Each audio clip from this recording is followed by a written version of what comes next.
When Narendra Modi became India's prime minister in 2014, many people hoped that he would help India grow its economy rapidly, similar to how China had done. They wanted India to have an efficient government and advanced factories that would attract billions in investment from big international companies. Now, after 5 years and as Modi seeks re-election, it's becoming evident that India cannot become the next China. Comparing these two countries is a common idea, but in reality, they have very little in common apart from their large populations. China is a one-party autocracy that successfully brought its homogeneous Han and Mandarin-speaking majority together for decades of radical reforms. In contrast, India is a diverse multi-party democracy, and it's always a challenge to unite its numerous ethnic and linguistic minorities towards a single goal. Welcome back to another exciting episode of our channel. Innovation Diary brings you China's innovation stories, projects, and growing influence in different parts of the world. If you are new to the channel and enjoy learning about fast-paced modernity, especially China's development and growing power, you will find our videos intriguing. In this video, we'll explain why India cannot become the next China and reasons why India differs from China. Let's get started now. As for the commonly asked question of whether India will surpass China, our answer is that it's possible, but won't happen in the next 10 or 20 years. Currently, India still lags far behind China. Free market communism vs. state-dependent democracy. In the late 1970s, China's leaders became frustrated with the problems and confusion they faced under Mao's rule. They started giving up some control over the economy. They allowed rural Chinese people to work on their own land or move to other parts of the country for jobs. They also set up special economic areas in cities along the coast where there were fewer government rules, and this led to the creation of many new jobs. The government also shut down many old, decaying state-owned factories, which left millions of people without work. Because there was no financial help from the government, many had to find new jobs in the growing private sector, which led to double-digit economic growth in the following decades. India, on the other hand, has been cautious about making large-scale changes that could cause mass job losses and big migrations. This caution is partly because India's democratic leaders are worried that voters would be unhappy with the short-term disruptions and hardships. As a result, India has seen a slower shift from rural to urban areas, from farming to factories, and from government-run to privately owned businesses compared to China. Most Indians still live and work in rural areas, with about 70% of the population residing there. Thriving new cities, like in China, are rare in India. Many industries in India are still owned and managed by the less efficient government. India has experimented with some free market reforms, but mostly in response to economic crises, rather than as a consistent long-term strategy like China. During his first term as prime minister, Modi continued with gradual changes that were acceptable to India's diverse population. For example, there was no major sell-off of government-owned assets, not even in the big state-owned banks that are a major obstacle to faster growth. One thing is already clear from the political parties' plans for the 2019 election, as seen in the manifestos released by Modi and the main opposition parties. These plans won't lead to the relaxation of land acquisition laws, labor regulations, or the reduction of government-owned companies. These are the kinds of changes that boosted China, as well as South Korea, Japan, and Taiwan before it, into periods of remarkable growth.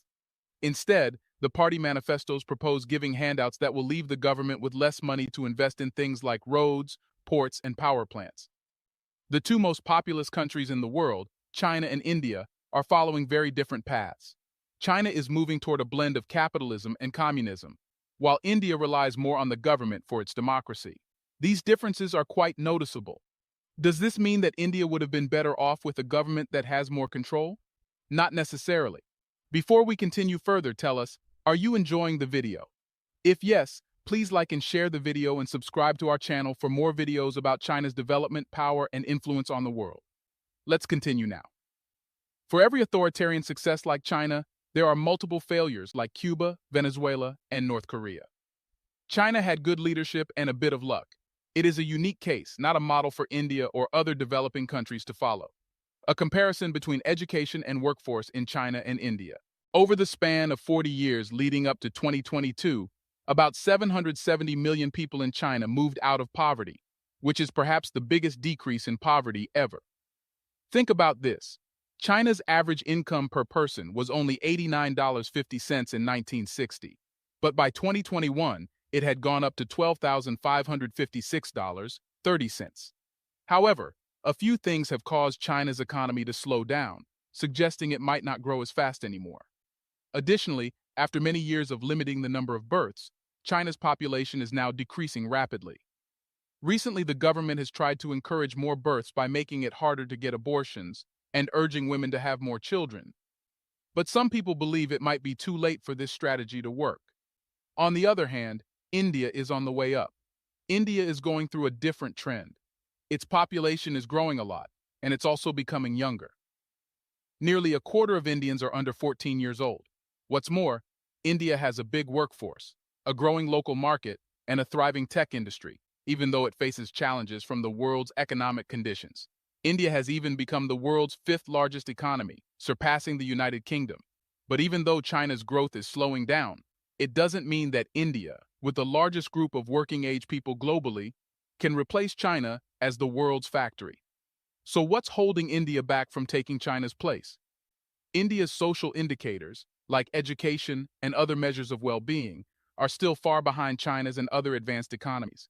Only 74% of Indians can read and write, compared to 97% of Chinese, and it's even lower at 62% for Indian women. In India, poor education systems, especially in the northern parts of the country, along with a big gap in access to digital technology, mean that vocational jobs are not as advanced as in China. The challenge for India is that having a large, young population doesn't help if people don't have the necessary skills. If India doesn't address this, the country will grow old before it becomes prosperous. It's one thing to have the world's biggest population and the largest group of working-age people, but it's quite different to provide enough good jobs that increase productivity and economic growth. While China did an excellent job turning its growing population into a manufacturing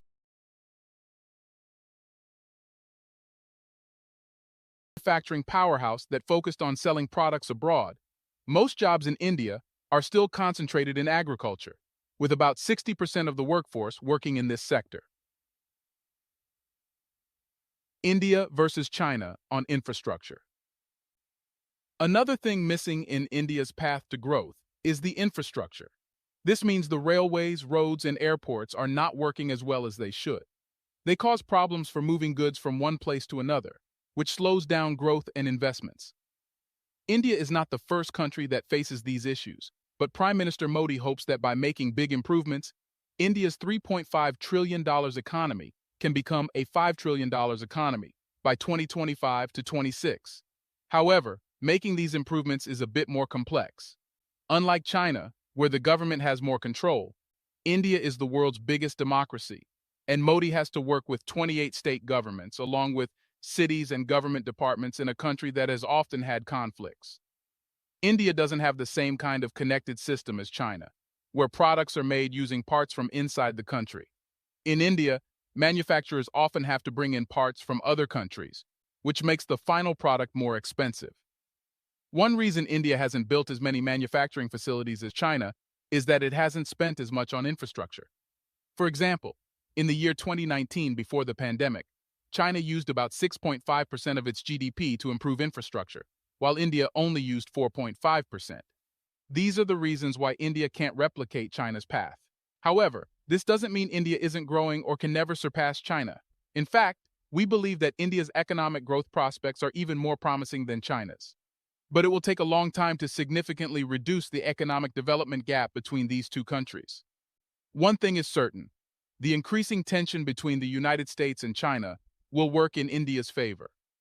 Companies and businesses are seeking alternatives to China, and India may play a significant role in this shift. We would like to take a moment here and appreciate you all for commenting and sharing your opinions. Your insights always impress us. What do you think? Can India become China? Will India be able to replace China? Let us know in the comment section below. Do you want to watch more videos like this one? If yes, please like and share the video, and subscribe to get exclusive videos about how phenomenally China is developing and growing its influence over the world. Until the next video, stay tuned.